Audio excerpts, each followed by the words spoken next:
Donc bonjour à tous, je vous passerai les formalités de présentation vu qu'on se connaît tous. Juste je voudrais dire qu'il y a notre fameux sapologue Ghislain Baba parmi nous. Donc, on va vous parler de la supervision et plus particulièrement du protocole SNMP qu'on a utilisé pas mal pour notre projet industriel. Donc on va vous présenter les différents chapitres. Donc on commencera par le contexte de la supervision et du protocole SNMP. Une introduction à SNMP, une présentation un peu plus approfondie du protocole. Ensuite, on parlera de l'AMIB. On verra ce que c'est, à quoi ça sert et son utilité, en gros. Quelques exemples de rendus qu'on peut avoir grâce à SNMP. On fera un petit résumé et on finira par une conclusion sur le protocole en lui-même. Donc, c'est Mathieu qui va commencer avec le contexte de la supervision. Donc en fait, avant de vous parler du protocole SNMP, on va vous rappeler qu'est-ce qu'un réseau en fait, pour vous remettre dans le contexte. Donc en fait, un réseau, c'est ce qui relie physiquement différentes machines entre elles. Donc ça peut être un réseau câblé ou Wi-Fi, etc. Donc en fait, pour vous donner une image, c'est un peu comme si on prenait la carte de la France et qu'on considérait que par exemple chaque grande ville est un ordinateur. Et bien, chaque ville est reliée entre elles par différentes routes ou autoroutes.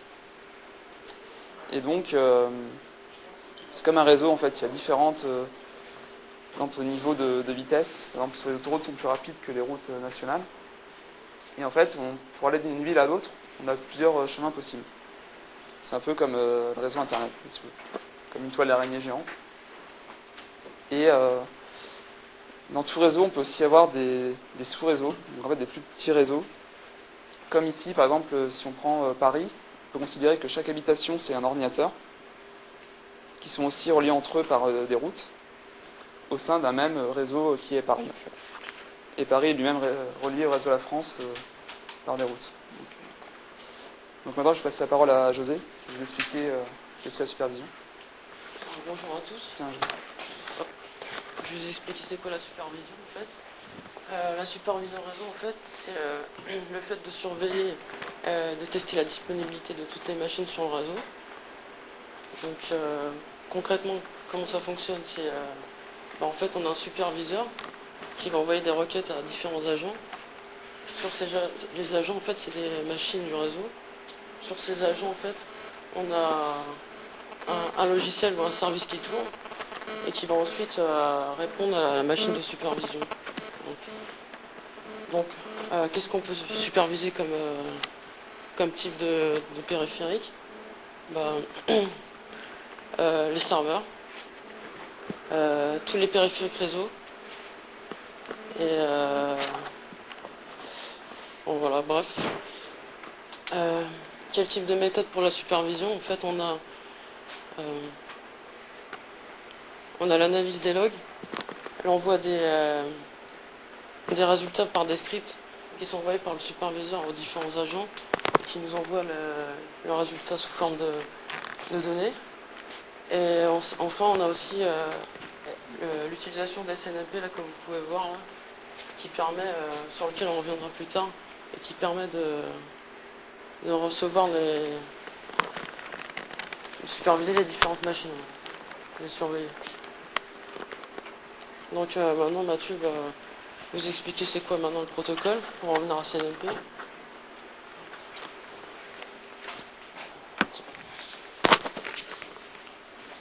Alors, qu'est-ce qu'un protocole? Donc, en fait, en quelque sorte, un protocole, c'est un langage de communication pour les machines.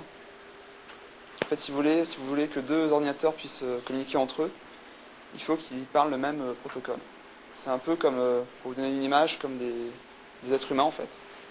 Si vous avez quelqu'un qui parle uniquement français, si vous parlez avec quelqu'un qui parle uniquement japonais, par exemple, vous voyez tout de suite qu'il y aura un problème de compréhension. Alors que si vous avez une personne qui parle français, qui veut parler avec quelqu'un qui parle français également, là, il n'y aura aucun souci. Et bien, pour les ordinateurs, c'est exactement la même chose. Chaque ordinateur connaît des protocoles qui leur permettent de communiquer entre eux. Et bien sûr, un ordinateur connaît plusieurs protocoles, comme un être humain peut connaître plusieurs langages, en fait, tout simplement. Donc, voilà. Moi, je vais laisser la parole à Ghislain, je pense. Olivier. Donc, juste pour revenir sur l'intérêt du protocole SNMP, en fait. Alors, en gros, on a, pour simplifier la chose, de toute façon, Ghislain va en parler plus précisément après. En gros, on a une machine qui correspond à l'administrateur, donc la machine tout en haut. En bas, on a les différents éléments du réseau qu'on veut superviser. Donc, on installe un agent sur chaque machine réseau qu'on veut superviser. En gros, l'agent va jouer un peu comme un rôle de serveur, en fait, auquel on se connecte en tant qu'utilisateur. On va demander au serveur des choses qui va nous répondre. Cet agent, lui, est connecté à une MIB. C'est une sorte de base de données virtuelle qui contient toutes les informations dont on a besoin. Et il va aller chercher ça et nous renvoyer ensuite tout ce qu'on veut savoir.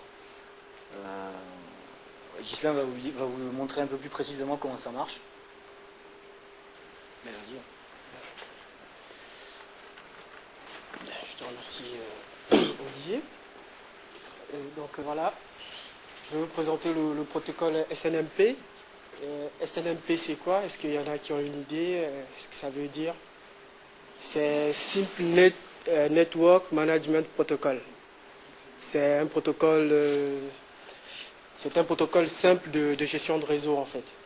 Et donc, je vais vous parler de son utilisation et de son fonctionnement. Son utilisation, SNMP, qu'est-ce qu'il permet de faire? Il permet à deux entités dans un réseau de communiquer entre eux. Les entités, on a un manager et on a un agent.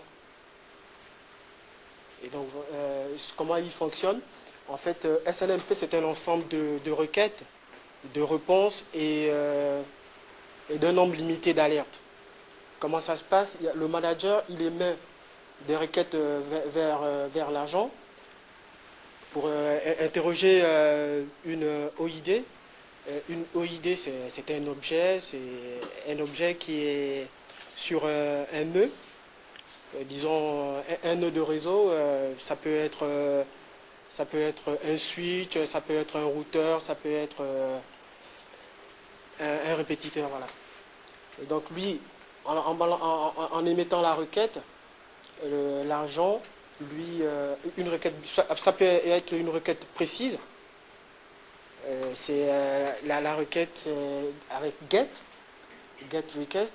Ça peut être une requête précise pour un objet bien précis et la réponse est retournée au manager.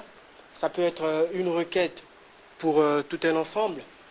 Donc, ça va être SNMP Walk, on ne l'a pas mis là-dessus. Et donc, ça peut être aussi une requête qui concerne l'objet qui suit après. Et ça peut être aussi une modification d'objet qu'on peut faire avec set request. Donc voilà. Et je vais donc pour ça on utilise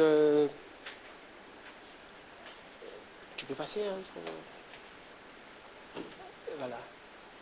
Pour ça notre protocole il agit en fait sur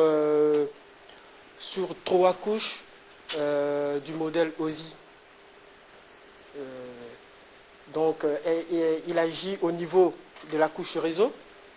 Donc là, c'est l'IP parce que lorsqu'on émet une requête, on doit savoir à qui on émet cette requête. Donc, il faut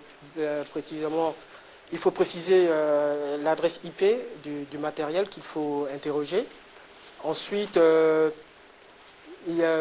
SNMP, lui, il utilise le protocole IDP, qui est le User Data Protocol.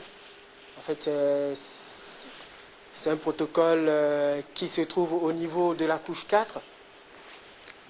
Et ensuite, le SNMP lui-même, il agit au niveau de la couche 7. Et donc, voilà.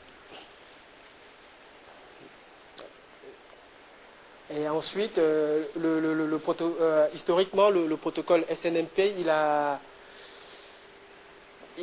plusieurs versions. Aujourd'hui, on a 3 versions. On a la première version. La différence, elle se trouve au niveau de la sécurité. La première version